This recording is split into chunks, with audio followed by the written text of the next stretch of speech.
బతుకమ్మ పండుగ సందర్భంగా పేద మహిళలకు నగదివ్వాలనే విషయంపై ప్రభుత్వం కసరత్తు చేస్తున్నది. ఎంత మొత్తంలో ఇస్తే బాగుంటుందనే విషయంపై ఆరా తీస్తున్నట్టు జరుగుతున్నట్లు సచివాలయ వర్గాల్లో చర్చ జరుగుతున్నది. మహిళలకు నేరుగా డబ్బు అందించాలా లేక వారి బ్యాంక్ అకౌంట్లో జమ చేయాలనే విషయంపై అధికారులు ఆరా తీస్తున్నట్టు టాక్ నడుస్తుంది. బతుకమ్మ పండుగకు బీఆర్ఎస్ హయాంలో ప్రతి ఏటా చీరలు పంపిణీ చేసేవారు.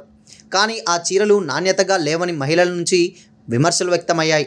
పంపిణీ వెనుక అవినీతి ఉందనే ఆరోపణలు వినిపించాయి.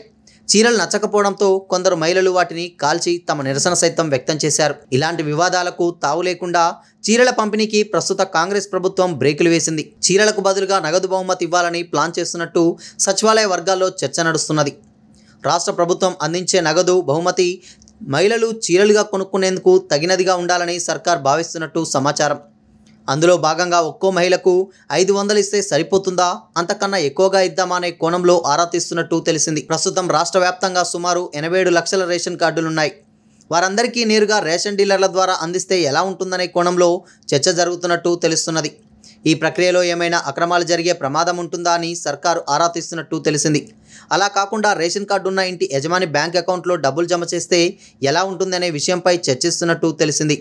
కానీ రేషన్ కార్డులున్న లబ్ధిదారులందరికీ బ్యాంక్ అకౌంట్ ఉన్నాయా అనే ప్రశ్నలు వ్యక్తమవుతున్నట్టు టాక్.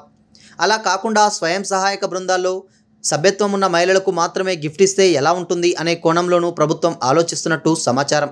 గత ప్రభుత్వంలో బతుకమ్మ పండుగకు పంపిణీ చేసిన చీరల వెనుక ప్రతి ఏటా కోట్ల చేతులు మారేవని ఆరోపణలు వ్యక్తమయ్యాయి. చేనేతలను ఆర్థికంగా ఆదుకునేందుకు చీరల పంపిణీ ప్రారంభించిన నాటి ప్రభుత్వం చివరికి వర్క్ ఆర్డర్ మాత్రం దళారుల చేతికి దక్కిందనే విమర్శలొచ్చాయి. ఈ స్కామ్ వెనుక అప్పటి ప్రభుత్వ పెద్దలకు సన్నిహితంగా ఉండే లీడర్ల ప్రమేయం ఉండేదని ప్రచారం జరిగింది. దీంతో చీరల పంపిణీ పథకానికి బ్రేకులు వేసిన ప్రస్తుత కాంగ్రెస్ ప్రభుత్వం చేనేతలను ఆదుకునేందుకు ప్రత్యేక పథకాలను ప్లాన్ చేస్తున్నట్టు తెలిసింది.